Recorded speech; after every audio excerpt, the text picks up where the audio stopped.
Hi hello అందరికీ నమస్తే welcome to మన 9 టీవీ నేను మీ కతర్నా కవిత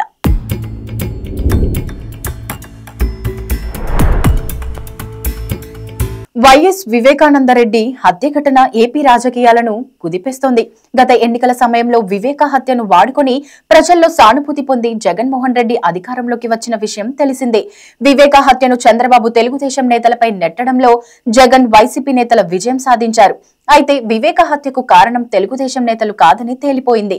వైసీపీ ఎంపీ అవినాష్ రెడ్డి వివేక హత్యలో ప్రధాన ముద్దాయి అని విచారణ సంస్థలు తేల్చేశాయి. అయినా అవినాష్ అరెస్ట్ కాకుండా సీఎం జగన్ అధికారాన్ని ఉపయోగిస్తూ అండగా నిలుస్తున్నారని జగన్ చెల్లెళ్లు షర్మిల, సునీతారెడ్డిలు సూటిగానే ఆరోపిస్తున్నారు. వివేక హత్య కేసులో నిందితులకు శిక్ష పడాలని సునీతారెడ్డి కోర్టులో పోరాటం చేస్తున్న విషయం తెలిసిందే. అయినా జగన్మోహన్ రెడ్డి మరోసారి అవినాష్ రెడ్డికి కడప ఎంపీ టికెట్ ఇవ్వడం ఏపీ రాజకీయాల్లో చర్చనీయాంశంగా మారింది. జగన్ నిర్ణయంతో మరింత ఆగ్రహంతో ఉన్న సునీతారెడ్డి, వైఎస్ షర్మిలలు ఈ వ్యవహారంపై నేరుగా ప్రజల్లో తేల్చుకునేందుకు సిద్ధపడ్డారు. ఈ క్రమంలో వైఎస్ షర్మిల కడప నుంచి కాంగ్రెస్ అభ్యర్థి లోక్సభకు పోటీ చేస్తుండగా వివేక హత్యపై చర్చకు ఎక్కడైనా సిద్ధమని సాక్షి ఛానల్లోనూ చర్చకు వేస్తానని సునీతారెడ్డి సవాల్ చేశారు. గత ఎన్నికల సమయంలో వివేకానందరెడ్డి హత్య వ్యవహారం జగన్మోహన్ రెడ్డి సీఎం పీఠాన్ని అధిరోహించడంలో కీలక భూమిక పోషించింది. ప్రస్తుత ఎన్నికల్లో అదే వివేక హత్య ఘటన జగన్ ప్రభుత్వాన్ని కూల్చేందుకు ప్రతిపక్షాలకు ప్రధాన ఆయుధంగా మారబోతుంది. ప్రతిపక్షాలకు తోడు చెల్లెళ్లు షర్మిల, సునీతారెడ్డిలు ప్రజాక్షేత్రంలో జగన్ అరాచకాలకు నిలదీసేందుకు సిద్ధమయ్యారు. ఇప్పటికే జగన్ పార్టీకి ఎవరు ఓట్లు వేయొద్దని, హత్య రాజకీయాలను ప్రోత్సహించొద్దంటూ సునీతారెడ్డి బహిరంగంగానే ప్రజలను కోరారు. తాజాగా ఆమె మరో అడుగు ముందుకేసి వివేక హత్య ఘటనపై ఎక్కడైనా చర్చకు సిద్ధమని, అవసరమైతే సాక్షి ఛానల్లోనూ తాను చర్చకు వస్తానని జగన్మోహన్ రెడ్డి చర్చకు రావాలని ఛాలెంజ్ చేశారు. సునీత ఛాలెంజ్ తో వైసీపీ శ్రేణులు వణికిపోతున్నాయి. ఇప్పటికే జగన్ 5 ఏళ్ల పాలనపై ప్రజల్లో తీవ్ర వ్యతిరేకత కనిపిస్తోంది. దీనిపై వైసీపీ అభ్యర్థులను ఓటమి భయం పెడుతుండటంతో ఇలాంటి పరిస్థితుల్లో సునీతారెడ్డి సవాల్లో వారి పరిస్థితి పెనం మీద నుండి పొయ్యిలో పడినట్లుగా అయిందని పరిశీలకులు విశ్లేషిస్తున్నారు. వైఎస్ వివేకానందరెడ్డి హత్య కేసులో ప్రధాన ముద్దాయి అవినాష్ రెడ్డి అంటూ షర్మిల, సునీతారెడ్డి ఆరోపిస్తున్నారు.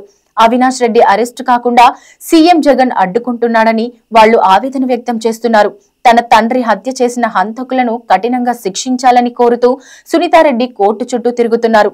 ఈ క్రమంలో జగన్, ఆయన పార్టీ నేతలు వివేక హంతకులు సునీతారెడ్డి, ఆమె భర్త అని, వివేక అక్రమ సంబంధమే ఇందుకు ప్రధాన కారణమంటూ ప్రచారం చేశారు. ప్రతిరోజు సునీతారెడ్డిపై బురద జల్లటమే పనిగా వైసీపీ వ్యవహరించింది. ఇలాంటి పరిస్థితుల్లో సునీతారెడ్డి ఛాలెంజ్ ను జగన్మోహన్ రెడ్డి స్వీకరించకుంటే ఇన్నాళ్లు తాము సునీతారెడ్డి, షర్మిలపై చేసిన విమర్శలు తప్పుడు విమర్శలని ప్రజలు అర్థం చేసుకునే ప్రమాదం ఉందని వైసీపీ నేతలు ఆందోళన చెందుతున్నారు.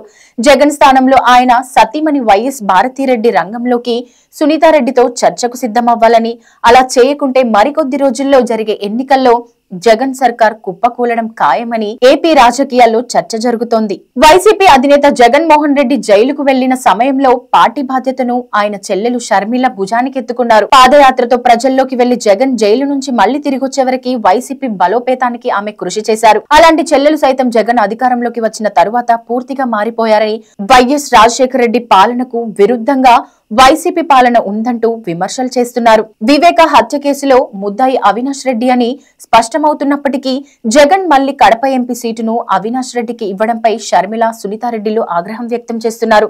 దీంతో జగన్మోహన్ రెడ్డిని రాజకీయంగానే ఎదుర్కొనేందుకు వారు సిద్ధమయ్యారు. ఏపీ కాంగ్రెస్ అధ్యక్షురాలిగా ఉన్న వైఎస్ షర్మిల కడప ఎంపీగా బరిలోకి దిగుతున్నట్లు ప్రకటించారు. ఎన్నికల్లో అవినాష్ రెడ్డిని ఓడించడం ద్వారా జగన్మోహన్ రెడ్డికి పాకించేందుకు షర్మిల సిద్ధమవ్వడం ఏపీ రాజకీయాల్లో సంచలనంగా మారింది. ఒకవైపు వివేక హత్య కేసు కడపలో వైఎస్ షర్మిల పోటీ, మరోవైపు జగన్ తో వివేక హత్యపై చర్చకు తాను సిద్ధమంటూ సునీతారెడ్డి సవాల్. ఇలా అన్ని అంశాలు ఏపీ రాజకీయాలను హీటెక్కిస్తుండగా వైసీపీ అభ్యర్థుల్లో ఓటమి భయాన్ని పెంచుతున్నాయి.